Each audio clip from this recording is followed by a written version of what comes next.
This free March 2026 miniature from Games Workshop came without the expected product code and, oh will you look at that, another DarkOath Marauder. GW, I need you to get it together. Anyway, I still painted this duplicate up and was glad to do so as I allowed myself to get a little more adventurous. After assembling most of the model, I cut the shield bearing arm and the shield into two parts. The idea is that she just deflected a powerful blow, preserving her own life, but the blow was vicious enough to sunder her shield and sever the limb that still held it. With a metal scribe that had a fine tip, I pressed a small pilot hole for the drill, before cutting a short bit of paper clip to glue into it. These paper clips have a little bit of plastic coating which I left on, figuring the paint would stick to it better than the metal. This would serve as exposed bone. I then head out to the shop and spray a Rudy Brown primer before hitting it from the bottom left with burgundy. And then the bottom right with purple. Then I hit it from above from the top right with yellow, and then the top left with a light green.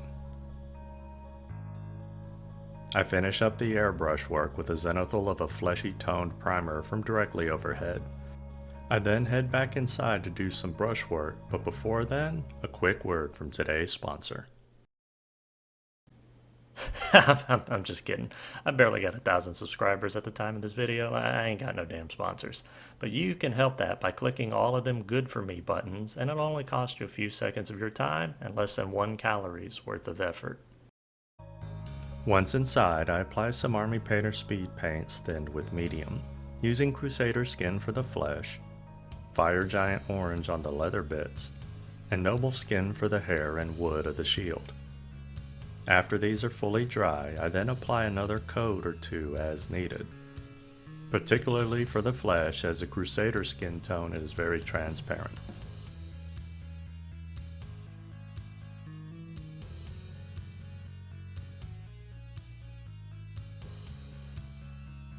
I then thin down some more speed paints and apply tidal wave to the remaining clothing, desolate brown to what will be gold, and gunner camo to anything I wanted to be her steel.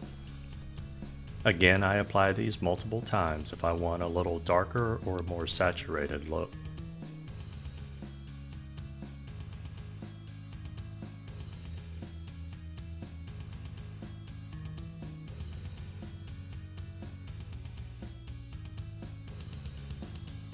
With everything fully dried, I then thin down some oil paints to do a fairly heavy wash, dumping raw sienna over the flesh,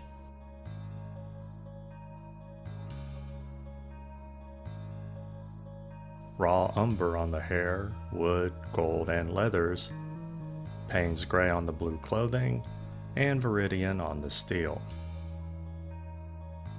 I let these set for a little while and then gently buff at the miniature with a dry cotton swab before coming back with another cotton swab very lightly dampened with mineral spirits. I then let it set overnight. At this point I have less than 2 hours put into this miniature, with a large chunk of that time spent cleaning up the mold lines, gap filling, and the assembly work.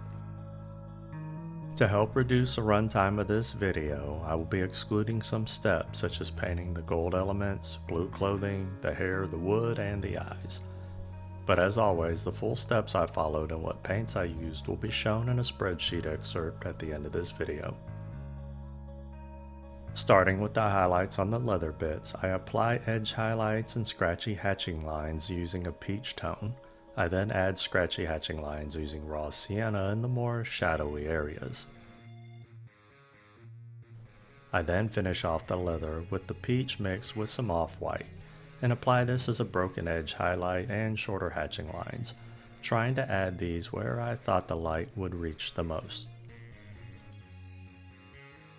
For the flesh, I did some layer highlighting with light pink, before adding some lively color with magenta, especially under the arms, back of the hands, and the cheeks.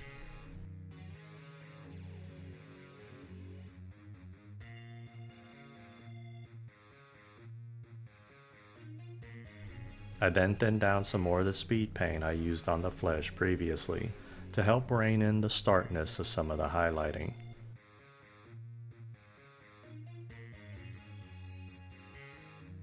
Getting close to the end, I moved to tackle the steel elements next, mixing turquoise with a vibrant greenish blue to make, well, a lighter shade of turquoise. And this I add as a general edge and volumetric highlight.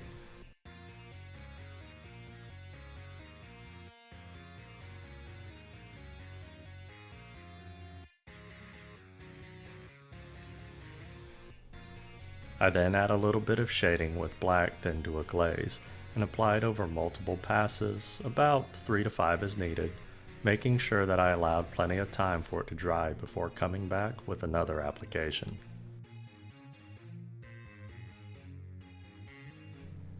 A second volumetric and thinner edge highlights are then made with that light bluish green tone. I then thin it a little bit to a glaze to add some larger brighter areas on the flat parts of the blade.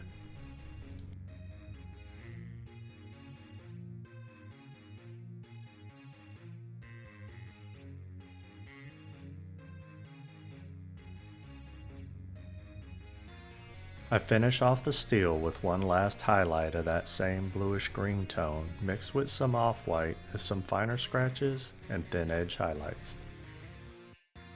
At this point of the project, just highlighting the leather and steel took nearly as long as all of the other previous steps combined, but I'm near the finish line now, so I trudge ever onward.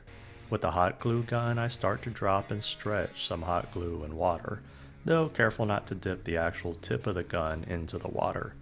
I then cut some of the thinner ends to make a root, so to speak, of the dripping gore and glue these to the paper clips that serve as the bone fragments.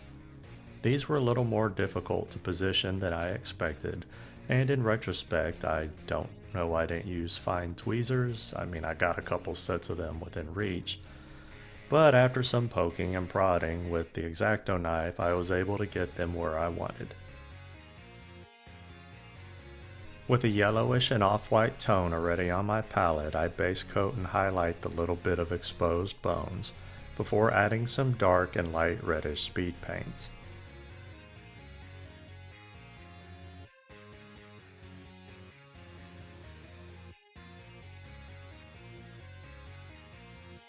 Then, with Army Painter's Glistening Blood, a bygone relic from their old War Paints line, I stipple this on to act as blood spatter on her leg, boots, and on the earth.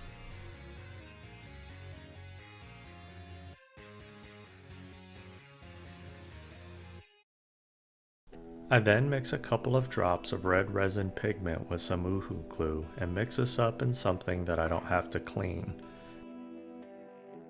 I try my best to stretch this mess from the hot glue root to the leg, and my only real goal was to make it as vertical as possible.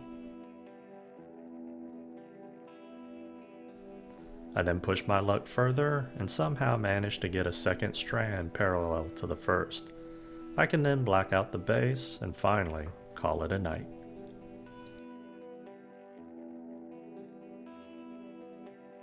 This is where I stopped. After just under 6 hours of active painting on a miniature I didn't want to paint again, considering I painted it last year, this has turned out to be the best thing that I've painted this year, by far. For the things I like the most about it, it's probably the leatherwork and steel. I think I'm getting better with the highlight placements and shapes, though I definitely need to work on larger areas such as on her shoulder. It should be brighter on the whole as it's a large rounded shape, and there should be a large circular reflection. The blade work looks pretty decent to me, though I don't think the way I added highlights and shadows makes sense. With an overhead light source, the entirety of the top half of the blade should be a lighter tone, and then the entirety of the bottom half should be darker in general.